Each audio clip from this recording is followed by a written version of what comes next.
This is Talking Drupal, a weekly chat about web design development from a group of people with one thing in common. We love Drupal. This is episode 395, Accessibility from Sales to Delivery. Welcome to Talking Drupal. Today we're talking about accessibility from the sales process to delivery with Kat Shaw. Kat Shaw is a senior front-end developer at Lullabot. She's worked in web development for over 20 years. She's CPA CC certified and a member of Ally Talks. Leads Drupal front-end biweekly meetings in Slack and lives in Perry, Kansas with her family. She's also a huge Kansas City Chiefs and Jayhawks fan. Kat, welcome to the show, and thank you for joining us for the last 4 weeks. Yeah, thank you very much. I've really enjoyed it. I'm John Picozzi, Solutions Architect at EPAM, and today my co-host, as usual, is Nick Laughlin, founder of Enlightened Development. Glad to be here. And now, to talk about our module of the week, let's bring in Martin Anderson-Klutz, a senior solutions engineer at Acquia and a maintainer of a number of modules of his own. Martin, what do you have for us this week? Thanks, John. I thought this week we would change things up a little and actually talk about a theme as our project of the week. So we're going to talk about Gesso, which is a SaaS-based, Webpack-based, and Storybook integrated accessible starter theme. It was originally created in July of 2014, and the versions that are currently available are 4.75 and 5.14, and we'll talk about the differences a little bit later. Now, it is actively maintained in the 5.x branch, although technically it's not Drupal 10 compatible yet. And there are currently just 2 open issues, both of which are about Drupal 10 compatibility.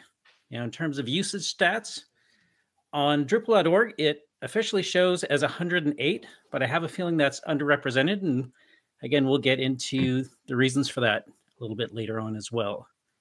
The project page lists 3 maintainers, all of whom work for the Forum 1 digital agency.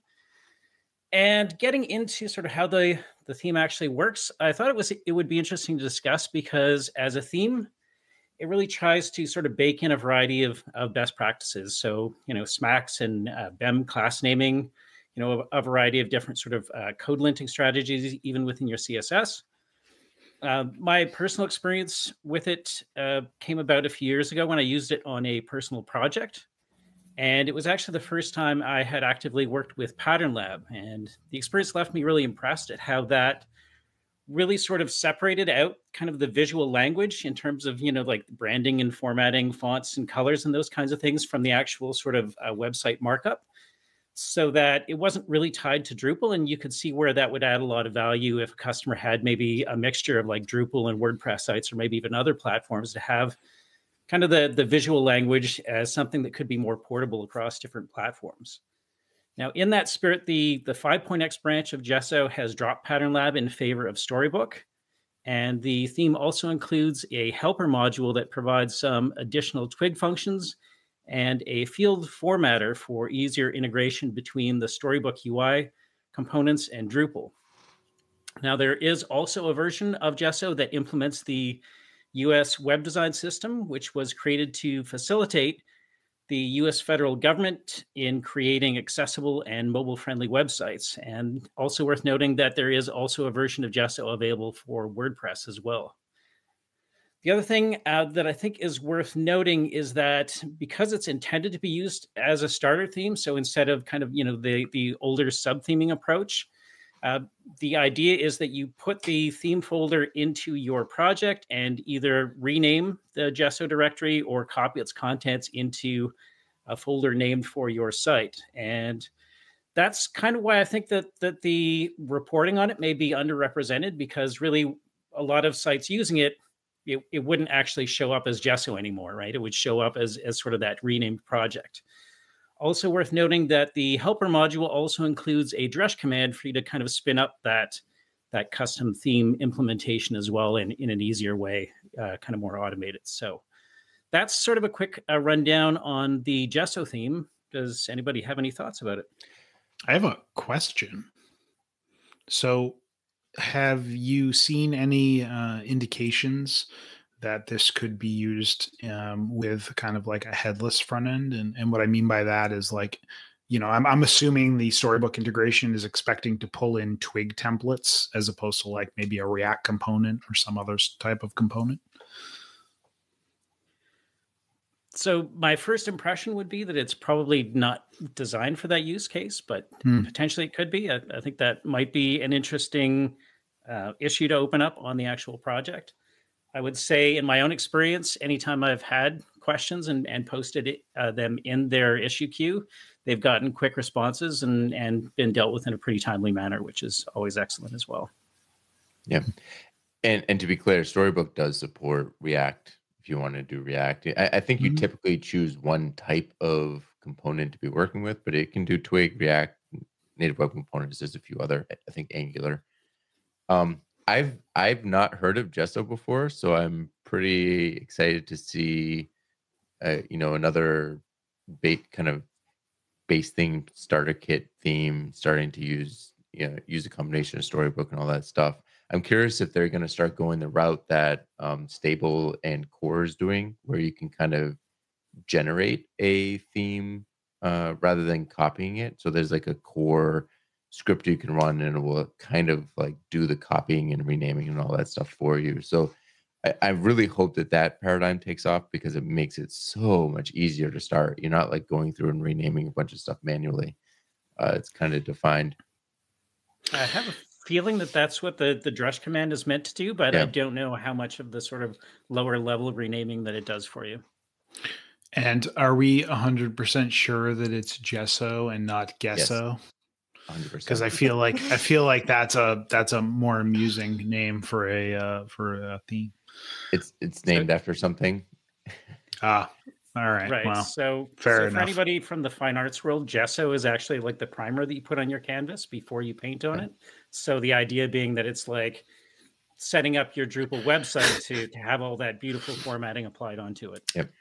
Just another instance of me being an uncultured heathen. And if you read the module page, literally the second sentence is Gesso, pronounced Gesso. With JEH in capital letters. Yeah, correct. To be fair, again, another example of me just being wildly unprepared. I like to take this in as somebody who's listening and not read the module page ahead of time. No. So I want to mention one last thing too. This is the first non-admin theme that has made it as a module of the week. So you're blazing new ground again. We've only had, this is the third theme overall, Gin admin theme and Shiny admin theme, if you remember that. Were the only other two themes we've ever done. Another thing I'd like to mention is they do have an accessibility pledge on their page as well. So that's pretty cool. Good point. So, yeah. Fabulous. Yeah. Very nice. Martin, thank you again. And let's move on to our primary topic. Thanks. So we are talking about accessibility from the beginning, the sales process, right, all the way through to delivery and maybe even beyond, right? So, Kat, I guess the first question here for me, at least, is like in that process, which is, that can be a pretty lengthy process, right? It could be, years long, right? Where should Ally, right?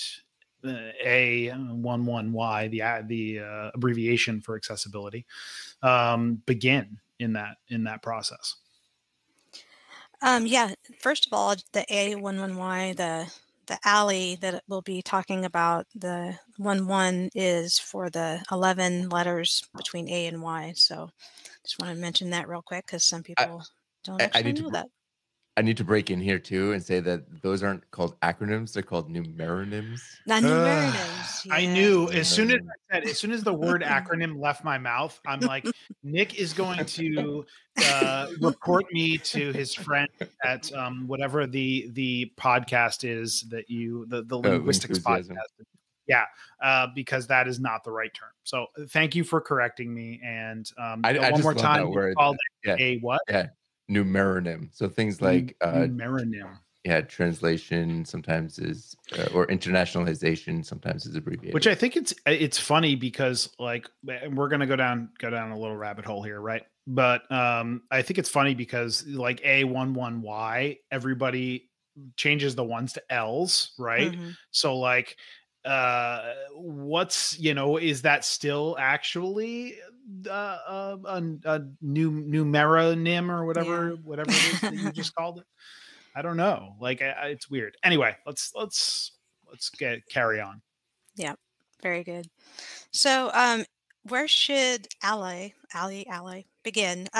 It really depends on the size of your team. So when I started out with accessibility, I actually worked at a place, Douglas County, Kansas, as the web developer. Mhm. My title was actually webmaster, and I was the only person on the team that did that. So after seeing a presentation by a gentleman who worked at GSA who was blind, and showed a screen reader and showed what it was like for him to go on the web and explore the web and navigate and everything, and how difficult it was, I went back to work and immediately started looking at our site and what the issues were, and uh, adding alt text and doing just some of the things like color contrast checks and stuff like that on our site to see what I could do. So there's a lot of teams out there that only have one person that can make those changes. So for those small teams, some of the easiest things you can do are just to do some automated checks on your site and fix some of those small things. Um, when you add alt text to an image, it's really important to not just add alt text, but to make sure it's meaningful so that a blind user is understanding what that image means. So if it's a woman walking on a street, explain woman walking on a street. If it's a field of sunflowers, it's a field of sunflowers. So Yeah. that's what meaningful text is. If you have like a medium-sized team, then having some chosen team members who have interest in alley audits and stuff like that is a good start. And then you can start fixing issues that you find on your site, starting with the low-hanging fruit. And then if you have a large size team, I think that performing regular accessibility audits internally or from a professional team is definitely a must. And then those issues can be remediated in-house or by that professional or another one. And whatever you do with the size team you have, all of that should be done on a regular basis. It shouldn't be just a one-time thing. It should be like a constant thing you do in your process. So I'd like to pivot that question a little bit because I mean that's a great answer, but it made me kind of think about this a little bit differently because the title of the show is From Sales to Delivery, right? And Hmm. so if you're thinking about a sales process for a project on the development side, many times, especially for bigger projects, many times that means something like a proof of concept, right? You're not going to show up to the sales proposal empty-handed. You might actually demonstrate some POC that you've put together. I'm curious if that ever happens in the accessibility world. Like if you're trying to sell a client, is it maybe just research showing like if you make a more accessible site, it increases revenue this way, it does this, it does that, or here's a proof of concept that's accessible versus inaccessible, and if you work with us, these accessibility factors will help your customers in XYZ way. Like is that if you're starting an RFP process, how does accessibility fit into that? Or is it purely what you were talking about, educating the developers, the front end, and PMs and anybody in the process on why accessibility is important? Well, I think the first thing with sales is just making sure that your documents and stuff, your RFPs and SOWs and stuff are accessible, because that just shows that accessibility is important to you as a company.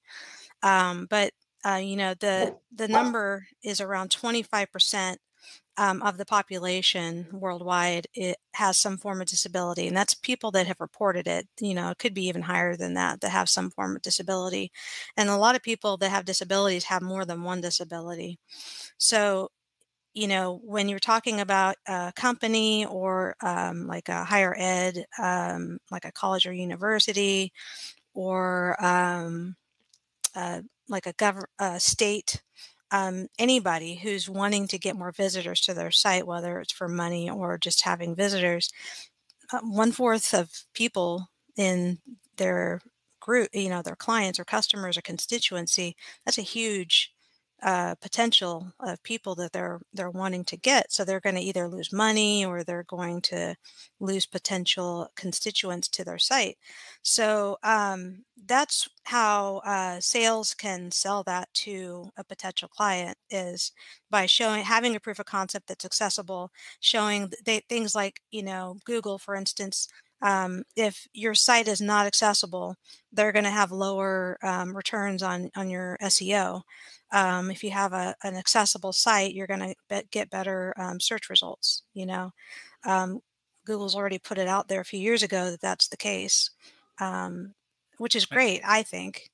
So. Yeah, I think you've raised a couple interesting points here, right? So like the original question is like where should that conversation begin? As somebody who used to have kind of those sales conversations in a RFP response or a pre project kickoff scenario, like I think the fact that you brought up like making sure your documents, your RFP response, your own website is accessible is a great indicator to point to. I also think it's very interesting to like have the statistics, right? To say like, hey, if you like here are the 25% of folks that are coming to your website may have some sort of accessibility needs, right? I think that's pretty interesting. I think the other thing that you brought up too is the SEO, right? Because that equates to everybody. Like there could be somebody that literally does not care, I guess, about accessibility, or they're like, yeah, accessibility is not that important for us. But once you talk about like how it's going to impact SEO or the potential for lawsuits, then like their ears kind of perk up. Okay, well, like I'm going to reduce my visibility. I'm going to reduce, I could potentially have to pay, a lawsuit, right? So I think those are very interesting things, and things that folks that are kind of in those sales roles might want to gravitate towards, to kind of understand a little bit of like, okay, if I need to kind of sell somebody on doing more accessibility testing or hitting a minimum accessibility, like here are some tools that I can use. I also think that the other interesting thing there is and I think we're going to talk about this with Nick's next question, but like understanding like when you're reading an RFP, right, in that sales process, like if there's an accessibility like bullet, understanding from the RFP writer's perspective, like what kind of level you need, what kind of requirements you need to put around that, because that can change, your RFP response, and how somebody kind of like approaches it quite a bit. Absolutely. And, I actually heard from somebody who I'm going to be working with on GAD Day, so Global Accessibility Awareness Day. We're going to be doing kind of a webinar.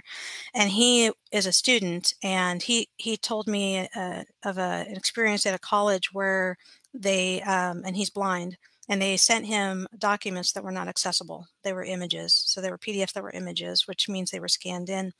And he couldn't use them. And then they told him he needed to drive down to the campus to get accessible, to be able to fill out the document. And it was like, obviously I cannot drive down. I just think that that's a potential student.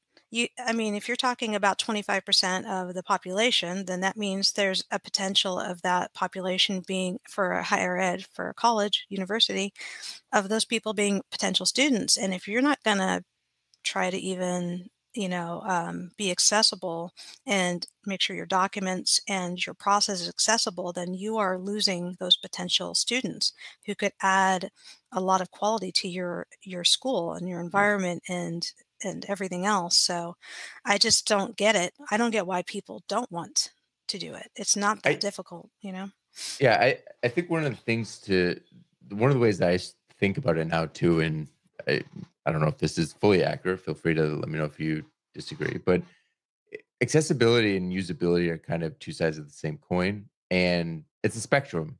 It's not like if you're making something more accessible for one group, it's also benefiting everybody else. Like if you think about your content and make sure it's well structured and well clean, very clean and very clear, like that helps all of your users. Like it makes it accessible to those 25% of people that may need it, but it also makes it easier for the other 75% of people to find what they're looking for or use your site. So it's not like accessibility is like, okay, well, we've built a site, now we need to make it work for some subpopulation. It's like, let's make it the most usable thing that you can, and part of that is accessibility.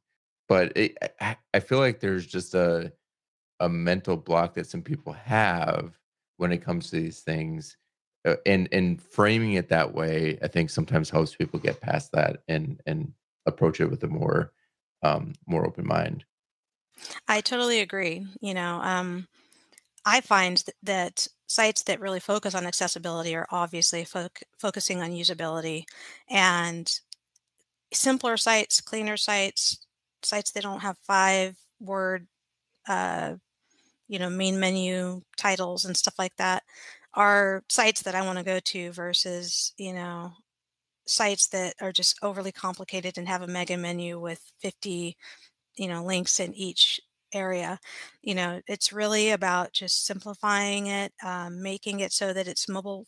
To me, making it mobile first is the best way to do it, and then just expanding out from there. Yeah. That's what I think, because by doing that, you are then making it just really clean and simple. I also think like a good example is just ramps. If you go and you walk, because accessibility is not just web accessibility, it's in life. If you go and walk on a sidewalk and you see a ramp that was built for wheelchair users, that also helps when you are a parent and you have a child and you're pushing them in a stroller, or if you're just you have a cart at a store, something to make things accessible for people in a wheelchair end up being accessible for a lot of other people. And that's the Yeah. same thing for the web, you know. Yeah, absolutely. Before we dive into the proper topic a little bit more, can you give a really high level overview of the kind of like the three generalized levels of accessibility that people look for? Sure. So there's 3 levels that there's the single A, the double A, and the triple A. And most try to shoot for the single A and the double A when they're doing their trying to meet accessibility for their site. And that's totally fine. The AAA is usually trying to be met by companies or organizations that have a lot of multimedia on their site, so a lot of videos or images and stuff like that. They might be just those companies that have maybe they sell a lot of images and stuff like that. So, and there's companies that try to meet AAA just because they want to, and that's great. But almost all, when it comes to conformance, it's Yeah. single and double A. Have you worked on any AAA certified sites? Because they kind of feel, even nowadays, they feel really, really rare. No, I haven't. I have not worked on a AAA site. I have worked on sites that met some of the AAA Yeah. standards, but I've never worked on a site that met every single one. It's one of my professional goals to convince a client or work with a client that's AAA certified, but Yeah, yeah, I and haven't found it yet. it's interesting because right now 2.1 WCAG 2.1, so the web uh, I always web consortium accessibility. Guidelines? Anyway, um, they um, they have their standard, and then 2.2 is coming out, and a lot of the AAA are actually becoming double A. So like Oh, target really? size is one of them, and I'm glad about that because that's a big one. If you've gone to a site and on your device on your phone and you've tried to click a button and it's super small and you click something else on Yeah. accident, that's a big one. So Hmm. there's several things that are going to be standards pretty soon. Um, it stands for Web Content Accessibility Guidelines Thank you. Drew a for our blank on listeners. that. I can, as we were saying before the show. So if you're a patron, this is the second time you're hearing this, but I struggle to remember which one is more difficult, the single A or triple A. Like I know that double, it's because everybody targets double A, and Mhm. double A is in the middle. But I know one of them is significantly harder, one of them is significantly easier, but I can never remember which way that scale goes. So Yeah, absolutely. So, I think we talked about earlier, like, the pre-sales process, and we talked about developers kind of like thinking about accessibility. I'm wondering, Kat, who do you think needs to think about accessibility? Is it simply like a sales and development problem? Is it everybody on a project team? Is it just the client? Like, where does that kind of like thinking and responsibility kind of fall? I think for me, it's everybody, and it should be top down. Um, it shouldn't be bottom up. So um, I've definitely been in several situations where you try to work from bottom up, and if you don't have that buy-in from leadership, it's just not going to work. So really, everyone should, from the client to the leadership and everybody in between, should be doing it. And to do it properly, it shouldn't be like an afterthought. It shouldn't be where you build the site and then you go and check for accessibility issues and fix them, because that's going to be the most difficult way to do it. If you start out like I was talking about with sales and the documents and stuff like that. If you have things like leadership provides training, accessibility training for their staff, and they push for building accessibility into the entire process. Maybe building like an accessibility team, if the company's big enough, even if it's a small company. For instance, I mentioned Douglas County, Kansas. What we did there is we created an accessibility team, and we had the different departments. So we had a member from each department who kind of would handle the web stuff for the department, and they were part of the accessibility team to make sure to build the new site out and make sure it was accessible. So that's how we did it within that structure. If you have a company, obviously you don't have the different departments, so you might have some people that are passionate about accessibility in your department from different, like maybe from development and like back end development, front end development, things like that. Um, and then HR could advertise, make sure they advertise to people specifically that have disabilities. There's a lot of things that your company can do to make sure that you have buy-in from several different groups. I'm curious how you handle, because there's what I mean, accessibility does take effort from all parties. So like you're saying, I think everybody needs to kind of be thinking about it on some level. One of the things I'm always curious about is how you handle the content editor side of it, because people sometimes really underestimate how much of accessibility is people entering the content and making sure that they follow things like heading size and make sure that they write proper alt text, and making sure that they're being clear and concise when possible, things like that. So some of that's training, but there's also like a maintenance portion of it. How do you guys think about that when you're starting a project or getting going on a project?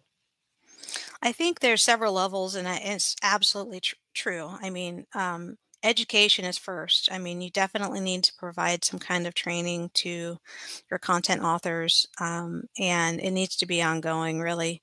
Um, I think initially, I think project managers, if you have them on your staff, would be the best way to go about training the content authors. And that's if you're like an agency. If you are more of a like a local government or even a state government, having your various, like I said, the chosen members of the departments train the people on the staff would be a good way to do it. But Okay. um, I think that having some kind of tool, that checks your site on a regular basis, that provides an automated check, because that will at least check around 30 to 50% of your issues on your site, depending on which tool you get.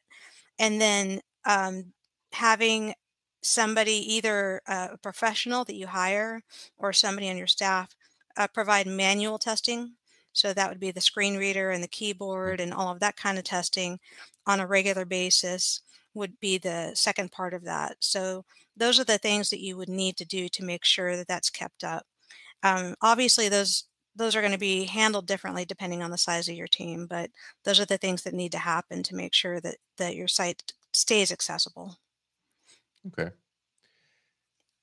And, but like you said, part of that is education.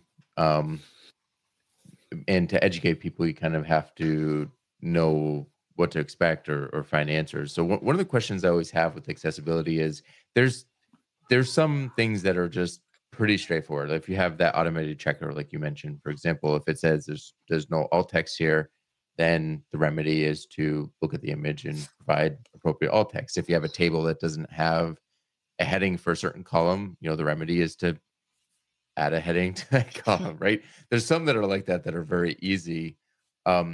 But there's some things that are just a lot more difficult or esoteric, maybe sometimes, like that it'll throw some error. How do you go about researching something that gets flagged as an accessibility issue and find the proper way to address it? And how do you validate those answers? Google Google is my friend. But the biggest thing is to look up the WCAG standards. And I use several different accessibility tools, free. I use Chrome, the Chrome browser. So there's a lot of different accessibility tools that I have installed. And, I have, if I'm just looking at them right now, um, let's see, Axe DevTools, Arc Toolkit. Um, I have Colorblindly. So those first two are ones that are accessibility checkers, and you run them, and they'll show you, some of the issues, and some of them will actually show you potential fixes for the issues. So, and then you can apply those fixes, and then you can run them again to see if that fixed the issue. Axe DevTools actually has a paid version that will guide you through and actually do some manual guided testing and stuff like that. Colorblindly is really interesting because it shows you it simulates what a page will look like with different colorblind, different types of colorblindness. So that's really helpful to make sure that something is working. Color contrast checkers are really important to check with to make sure that something is working. I also use something called WebAIM Color Contrast Checker. So you're able to put 2 or 3 different colors in to make sure that a color from a design or from your site or whatever actually meets color contrast ratio, depending on if it needs to be 4.5 to 1 or 3 to 1, depending on the standards. But yeah, just, a lot of blogs and articles and books and videos and webinars are really good ways to learn about those things. Yeah. Going to Alley Talks and stuff like that and watching those things, and IAAP, those are all ways you can learn about those things. So. One thing, playing around with the color checkers over the past few years, one thing I've learned is yellows are hard. Yes, oranges and yellows are very hard. And pinks, but yeah, they're That difficult to was find. one thing I heard about. I don't know if it's 2.2 or 3.0, but I hear that they're going to be working at making colors better, because Okay. I think that it's kind of odd sometimes where they'll say something passes and you look at it and it's like, I can't believe that passes, and then other things that don't pass and they really should. So I'm really hoping that they do a better job of finding a better color contrast checker in some way. Yeah. So Very nice. So I want to shift the conversation a little bit back to kind of that salesy, getting people on board with accessibility or ally, right? And I want to kind of look at it in two different ways, like within your company and then like to a customer, right? Because like we've gotten to the point in time now, or at least I think we've gotten to the point in time now where some level of accessibility, like some level of responsiveness, is built into every project, right? It's no longer necessarily a line item on an invoice where we're saying, oh, we're going to make sure that your site meets like, the lowest possible accessibility standard. I think where those line items do come in is like, hey, we need to do advanced testing because, Nick wants a AAA project that he can work on. Like we need to, have a specific engineer dedicated to this to be able to like get to that level, do some advanced testing. I'm wondering what kind of the biggest struggles you've seen in like trying to get people to get on board with Ally have been, both within the company and to a customer specifically. Um, the biggest thing is people get used to doing things a certain way. And so getting people used to doing things a different way is difficult. Just from previous experience, a good example would be PDF documents is a big one. Some places are in love with them and they are just used to them. So, educating on that scanned in PDFs are images to a blind user, so they can't read the PDF document. Um, and an inaccessible document is just not going to work on the web. So, just looking at alternatives like, does this need to be a PDF document? Can it be a web page? Or does this even need to be on the web? Is this really necessary? Or do you have a Word document version of this scanned in document? Can we take that Word document and export it out so that it actually is a readable PDF document? So that's some things I've done at previous employee jobs that I've had to kind of clean house on PDF documents and make them accessible and also get rid of some that weren't needed. So that would be a good example of a lot of pushback. But even with that, you're going to get pushback from some people, and you're going to have people still scan them in because they're just used to doing that. Um, the other struggles are just making sure that everybody's consistent in the tools they use, maybe, um, and or if they do it at all, and just whether, like you were talking about. You might have it depends. I mean, one client could be a client you're rebuilding a site for, but another client could be one you're, working on a site and you're just working on their current site. You're not rebuilding their site. So that's an example of a site where you obviously, yeah, you're working on their site, but their site's completely inaccessible. It's really difficult to, I've done that, and it's really difficult to work with a client who has an inaccessible site and try to point out things without them getting kind of offended. Um, Yeah. and so, you got to try to broach that in the right way. You bring up an interesting question for me in the fact that, like, I feel like companies, right? A company should have tools that they're familiar with that they use for accessibility testing and remediation and retesting, right? That they're bringing to the table.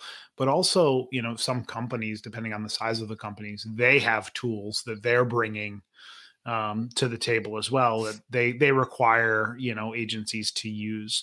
I'm wondering, like, are there any struggles specifically there where, like, oh, we typically use tool A and company wants us to use tool B, like, or as an agency, like, or as an agency or developer, I guess I should say, do you have to be like familiar with or have a loose familiarization with all of the tools? Yeah, there could definitely be a case where, a company uses this tool and um, and maybe you use another one, and you just got it, it's a learning curve. So maybe your company is not used to using that tool. So you have to just, learn to use it. And if you're a company and you have several different tools, and especially if you're an agency, and you're dealing with different clients, that's just how it goes. I mean, that's just what you have to do. Yep. So, but I think it's a good thing, because then you're able to take that knowledge, Mm. and if there's a client in the future that say has that same tool, then you know how to use it. So I, I'm gonna ask a controversial question. Who do you think pays for that time to learn the tool? Is that like a billable cost to the client, or is the client like do the agency take on some of that? I can see Nick like seething with an answer as we're speaking. my opinion, I think that's billable time for the client. If if the client is wanting you to use a specific tool, and Mhm. that's part of the job of the site, that's billable time. yeah, I don't think that should be extra time that's unbillable at all. yeah. I don't know why that's a controversial opinion at all. I Mm-mm. mean, yeah, if a client requires a specific tool and you don't have expertise in that tool, then they're going to pay engineers to or people to learn that tool. There's no way around that. Yeah, Yeah. I mean, I've had that debate with folks in the past as like, hey, you don't know this tool, like why should I pay you to learn the tool? And I, I agree with both of you. Like if it's if it's time that you're spending on a project, like the client should pay for that, right? But Now, I've had the it's debate. different if yeah, it's different if an agency is like thinking about getting into some technology and they seek something out. They, say a WordPress agency is like, you know what, we want to start doing Drupal stuff. They might do a couple of Drupal projects at a slightly reduced rate because they're like, look, we're trying to get into this field, right? It's kind of like a lost leader type thing, but that's still technically not unpaid. It's just they're choosing to invest some of their own money into it. Um, but yeah, it does bring up a good point though, because a lot of times, not just at the agency level, but employers expect their employees to work off hours to learn things and train and do that kind of stuff, and that's not always. I don't think that that's acceptable either. I mean, if you need a tool for your job, your company should be providing training and access to that hardware. Yeah, that's why I Um, like Lullaby. They actually provide 2 hours a day of training time. So even if like a client was pushing back on that, I guess we could just do that too. But not everybody does that. So I mean, that's my opinion on it. That if it's something where you're using Drupal as, and I'm not saying that they should pay time for you to learn like Drupal. That should be kind of a given. But let's say that they have some accessibility checker tool that's a big, kind of thing, and they want you to do it, and you don't have experience. I definitely think that they should pay for that time to learn just the basics on it. So I don't think that's a big deal. And actually, it brings up another kind of thing. Um, when we were talking about struggles, another struggle I've had with clients that I've had to explain why not to use it are overlays, actually. And that's another controversial yeah, topic. and Um, carousels. carousels, but overlays are, uh, just to explain what they are, they're basically pieces of code that you add to your site to try to make them accessible, like JavaScript and everything. Oh, yeah, that That kind of kind of overlay. overlay. So I'm not gonna like try to dog on any specific company, but I will say that I have dealt with those, like personally on sites. They actually, and I know firsthand from people that have disabilities, they actually can make a site worse. They don't fix everything on your site, and they can, you can still get sued from having an overlay on your site, because they it's not solving the problem. I think personally, if you want to make your site accessible and you want to use an overlay while you're trying to remediate your site, that would be a case where I could see using an overlay. But if you're just using the overlay to fix the issues on your site, and that's it, then don't use an overlay. I think I think too, one of the things I've seen, and I'm not saying it's the one I mentioned specifically, but because I don't recall which one it was, but I saw something recently where some of these overlay companies are detecting when an accessibility checker is running and making changes to the DOM to make sure that they pass, but they don't actually do it in the situations that people actually need them. Mhm. And they're just like, for example, with alt text, they'll find an image that doesn't have an alt text and they'll just throw it in there. Like, it's a machine. It doesn't know what the image is. Like, they're Yeah. just throwing a random alt text so that you don't Or get an alt does text it? flag. Not yet. Um, Um, one, I think. well, Well, I have one question about the kind of like JavaScript overlay accessibility fixer services, right? I mean, so it doesn't necessarily fix the problem. Like, I think we're all in agreement there. It's like basically like, oh, there's a problem. Okay, let me try to fix it with with JavaScript, like to make it like to try to help, right?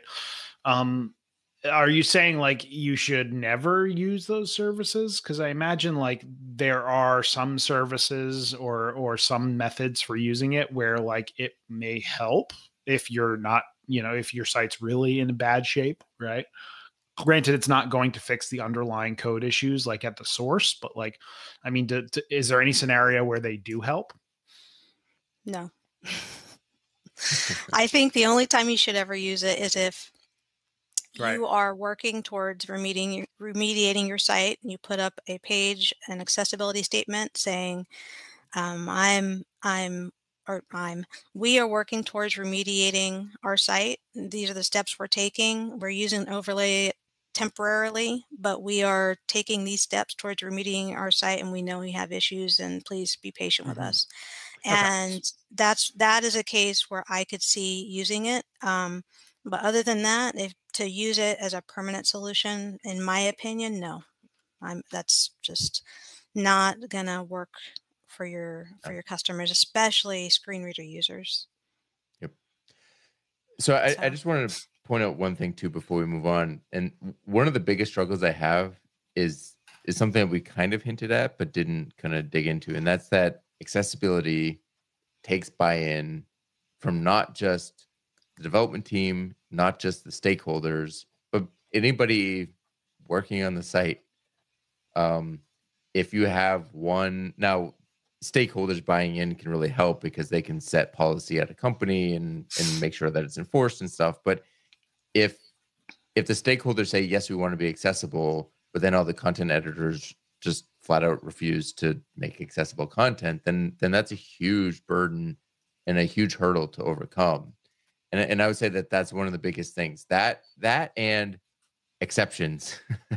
No matter how on board a client is with or a designer is with accessibility, you I feel like every project always has this like, let's just make an exception. And many times it's for political reasons. Like I mentioned carousels, like carousels generally are pretty poor at accessibility, but sometimes in order to get content on there that all the different business units want, that's the only way to really fit it on the page. So you know, you're putting in accessible content to appease different groups, and that's really really difficult to navigate. It's difficult. It's a problem. yeah, Um, and with carousel specifically, finding a carousel with no way to stop it um, on a site is where you educate and you say, okay, you want a carousel. If you want it to be accessible, these are the steps you need to do. You need to have a method to pause, stop, or hide it. You need to have keyboard accessible indicators, arrows left and right. Um, you need to make sure that they meet color contrast. You need to make sure the focus is visible. You need to do these yeah, things to make sure that that's an accessible carousel. And I've gotten pushback even on that stuff because, oh well, that yeah, that makes it look ugly. It's like um, sometimes, especially when you work at an agency and you have a client, there's going to be a client that just like refuses to do something. yeah, And when you're in that situation, there's really nothing you can do if a client just decides that they don't want to do something a certain way, Yeah. or they don't want to enforce the policies on their content authors. Yeah. You can educate them all you want, but it's really up to them. And you know, show them Yeah. lawsuit examples and things like that.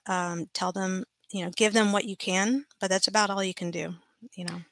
That's a perfect segue, because one of the things that has made this a little bit easier to sell is there's a lot of accessibility rulings and regulations that have been coming out over the past few years, especially out of California. Can you talk a little bit about what's been going on in that space?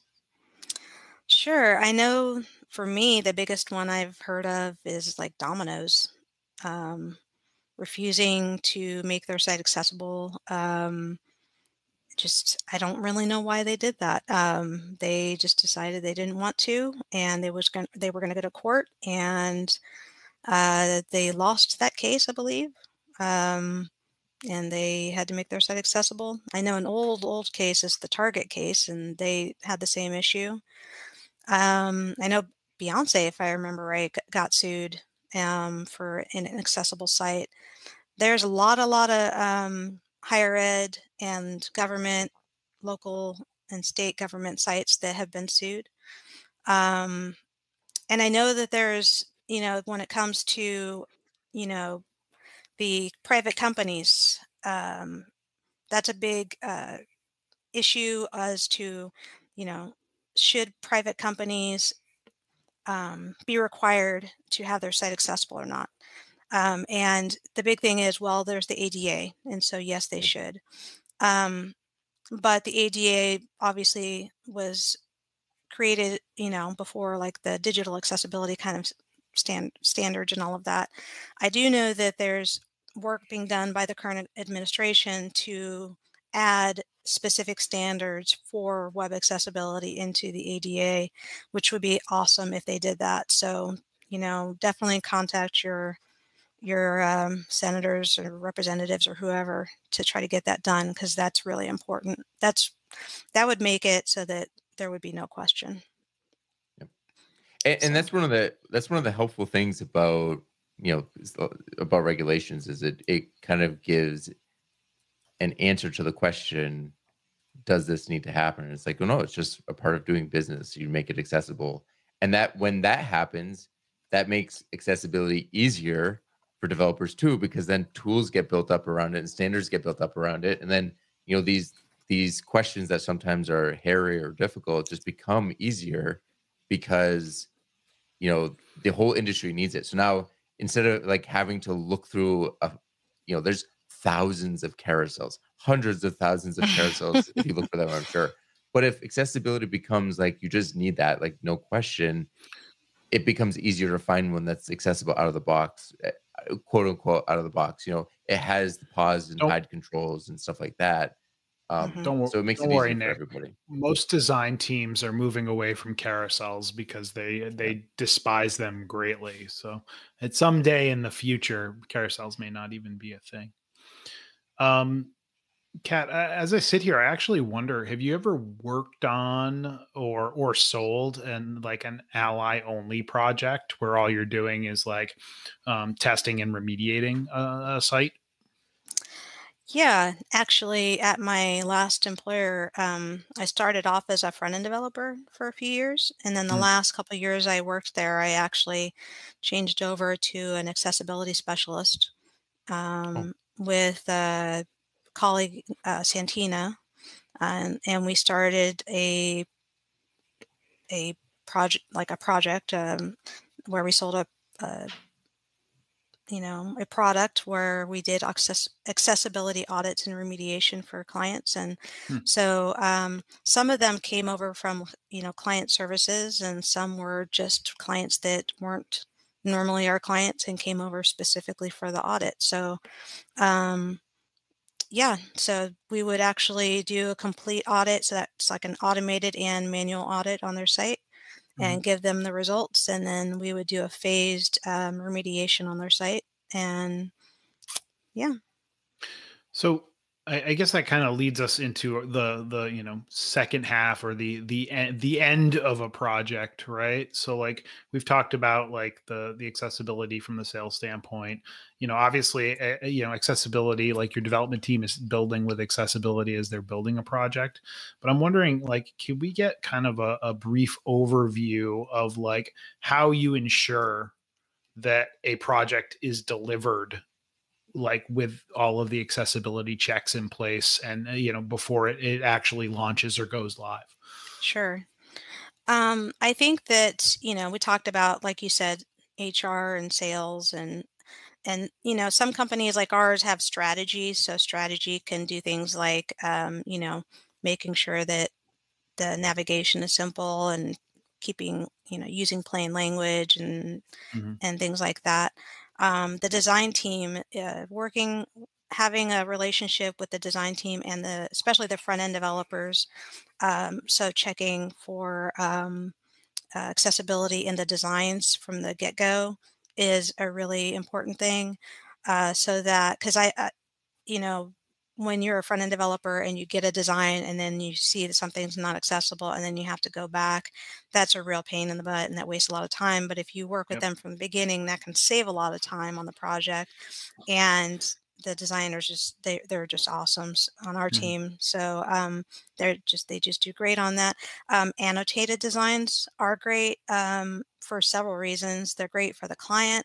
They're great for the developers, so they know exactly how something should work. Hmm. Um, they're great for the design team themselves. So those are really helpful. With the development team, just sharing tools that they use with each other is really important. Um, Running automated scans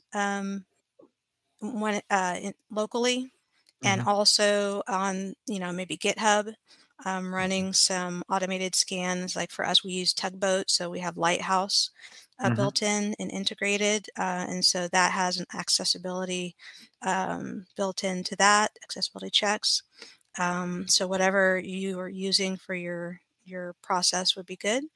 Hmm. And then also if you have a QA department, um, also that could be just an extra level. So you already have your front and back end developers doing hopefully some accessibility testing, automated and manual. Um, and you can also have your QA do the same thing. So just having like layers like an onion, Yeah. it never hurts to have all of those people do that. And then Yeah. also the client doing that too, checking things. So I think that that's the best way to do it, to build it into the entire process. Yeah, I mean, if you have that from the beginning, one of the tricks to making an accessible design is don't show inaccessible designs to the client, right? If you Yeah, show 5 designs and only 3 of them are accessible, and they choose the non-accessible one, well, now it's a battle to like be like, oh, wait a second. Now, sometimes things slip through, of course, but if you just show them 5 accessible designs, whatever they choose is going to be accessible. So that's a pretty absolutely. big trick. I something you said made me curious about something. Do you guys does Lullabot provide you guys with like JAWS or any of those screen reader tools for like manual testing?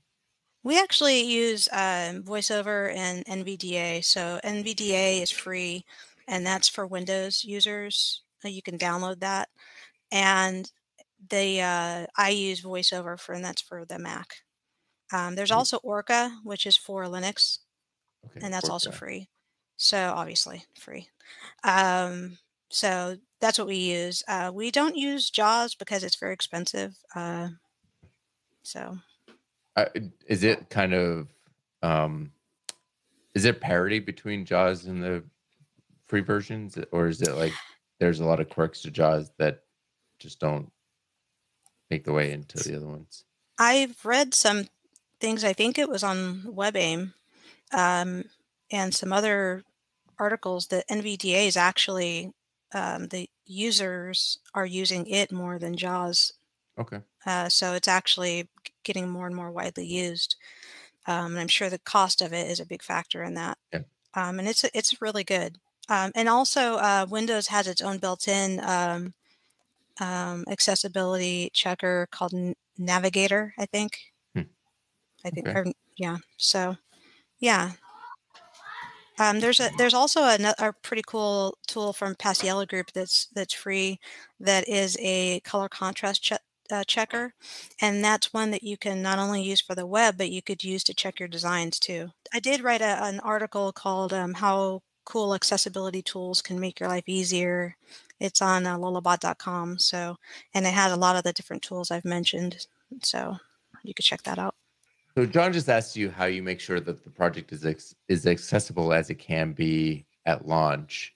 We've talked a little bit about education, but are there other strategies for making sure that a project stays accessible for its lifetime?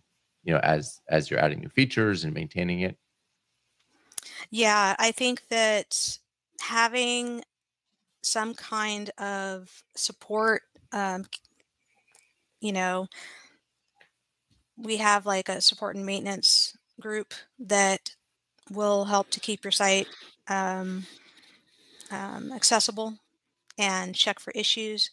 So finding a company that can do that for you, I think is great. If you're a larger company, I think that's the best way to go about it. If you're a small or medium-sized company and you can't afford that, I think it's important to either have, you know, at least one or two people, if not more, um, do regular kind of audits on the site. And that can just be, like I said, using those checkers, um, using doing manual testing on some chosen pages.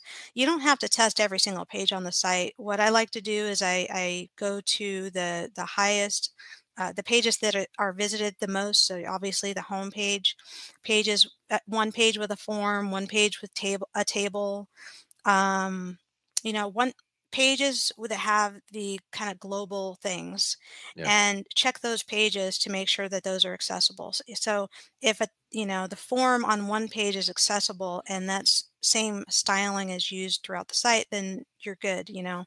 Um, that's kind of the best way I see to test to make sure that those things are accessible on your site if you're a smaller or medium-sized company. Also, using some of the different accessibility, like DeQ has, uh, a pretty good tool out there. And there's some other companies out there that have some similar tools you could go to and have them hire them and have them run accessibility scans for you as well, if you'd rather be hands off. And do you think that's a quarterly thing, a monthly thing, a weekly thing? How often do you think people should be doing kind of a more global audit? Oh, I'd say quarterly or maybe twice a year. Okay. Yeah. So as we come in for our closing here, I'm just curious. Like, I feel like accessibility, like web accessibility, has come so far forward in the last 5 to 10 years, right? Where it's like on everybody's mind now. We're all thinking about it, and I just wonder, like from your standpoint, what you think the future of accessibility looks like. I think it's pretty bright. I mentioned 2.2. It's going to add some pretty cool standards. Like I mentioned, some that already were level AAA. They're going to go to AA. So that's going to be great. It's going to add more support for users with cognitive disabilities and also for mobile users. And so that I think is awesome because I think we all kind of use mobile devices in some fashion. And also users maybe with like missing limbs and stuff like that, they use a lot of touch devices. So those are really, that's really great. And then way, way, way, way, way in the future is 3.0. And that is really a total change in the way the standards are going to be handled. They are going to focus on, just different terms, different kind of rating system. So the levels are going to go away. They're going to have like a rating of 0 to 4. So 0 is very poor and 4 is excellent.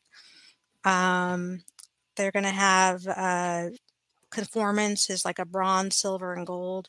they're really which going I'm to. looking forward to because I know which one is the best. Yeah, exactly. I think, the goal there is to make it so that it gives a lot more control Yeah. to the people doing the audit and not being so stringent. Yeah. And not making it so, okay, you don't meet these standards, your site's inaccessible. It's more like, you're trying to meet these standards and, this and that. But getting your mind around that when you're so used to the current way to do it is Yeah. going to be, I think, the hardest part for people. I mean, I One of think the other it just makes more sense to my mind, right? Like giving somebody a score versus like a level is like it just feels better because like your score can be, again, on a scale, right? Like this month you could be at a 50, next month, or sorry, it was a 1 to 4 scale. This month you could be at a 2, next month you could be at a 3. You could be working towards 4. Yeah. One of the things that I noticed reading through that too is that they're trying to incentivize rather than kind of a cliff, they're trying to incentivize like broad scale improvement, right? So right now, people just like when you talk to somebody about accessibility, like they just go to AA and that's it. Like that, once they get there, they stop trying to improve. Mm-hmm. But one of the goals behind 3.0 is you evaluate where somebody is and then find ways to incentivize them to always find something else that they can do, piece by piece. It's like And I think we've talked about Lighthouse, right? It's like a Lighthouse score. Everybody's like, I want my Lighthouse score to be 90 or 100, or like it has to be higher. This is the same sort of thing, right? Yeah. It brings back memories of school. You want to get an A. So, Yep. yeah, it's going to be interesting. I think that for people that do the testing, and do the audits and remediation, I think that's going to be the hardest for them. For me, just looking at that, I think it's going to be the hardest just to go to a different way. But I think that, it's really like a baby right now, and they're still thinking about all of that. So once they get it finished so that some people can look at the final, draft version or whatever, it'll be nice. It's How going to add far in up. how far in the future do you think that is? 5 years, I 10 actually years? am not sure. Every time I've asked anybody about it, they're like, we're not sure. So I feel like it might add a level of gamification too, right? Because then you're going to look at like, hey, what's wrong with my site? Okay, what gets me the most bang for my buck as far as like things I need to fix, right? Like, hey, if this fix gets me, 0.5 points and this one gets me 2 points, like I'm gonna go with the 2-pointer over the 0.5 pointer, right? mm-hmm. I mean, my advice is to go for 2.2 because it's going to be coming around the corner. I'm looking at a site and it says the status of 3.0 is that it's out as a working draft. And it's supposed to be finalized in 2023. That doesn't mean it's going to be the rules. And 2.2 was supposed to be finalized in 2021, but it's going to be finalized in 2022, which obviously is last year. So I don't, Yep. you know how that goes. I mean, I Web think standards are complex. Yeah, and the key takeaway here is the future is bright. Yep. With that, Kat, I'd like to thank you for joining us today and for the last 4 weeks. It's been a pleasure having you, and this conversation was great. Thank you. I've really enjoyed it too. Do you have questions or feedback? Reach out to Talking Drupal on Twitter with the handle Talking Drupal, or by email with show@talkingdrupal.com. You can connect with our hosts and other listeners on Drupal Slack in the Talking Drupal channel. You can promote your Drupal community event on Talking Drupal. Learn more at talkingdrupal.com/TD promo. Get the Talking Drupal newsletter for show news, upcoming Drupal camps, local meetups, and much more. Sign up for the newsletter at talkingdrupal.com/newsletter. And thank you, patrons, for supporting Talking Drupal. Your support is greatly appreciated. You can learn more about becoming a patron at talkingdrupal.com. Choose become a patron. And if you are a patron, you get access to a private feed of our full unedited shows. And I think at this point, there's probably more than 100. So you get It's a a good lot time. of extra time. Everybody should jump in there, and it's great. All right. Kat, if folks wanted to get a hold of you, talk to you on the interwebs, how could they go about doing that? My username on all of the different social media platforms is Kat Ann Shaw. So that's KATANNSHAW, and that includes Drupal.org. Perfect. Nick, what about you? You can find me pretty much everywhere at Nixvan, NICXVAN. And I'm John Picozzi. You can find me on all the major social networks and Drupal.org at John Picozzi. And you can find out about EPAM at EPAM.com. If you've enjoyed listening, we've enjoyed talking. Thanks, everyone. See you guys next week. Have a good one.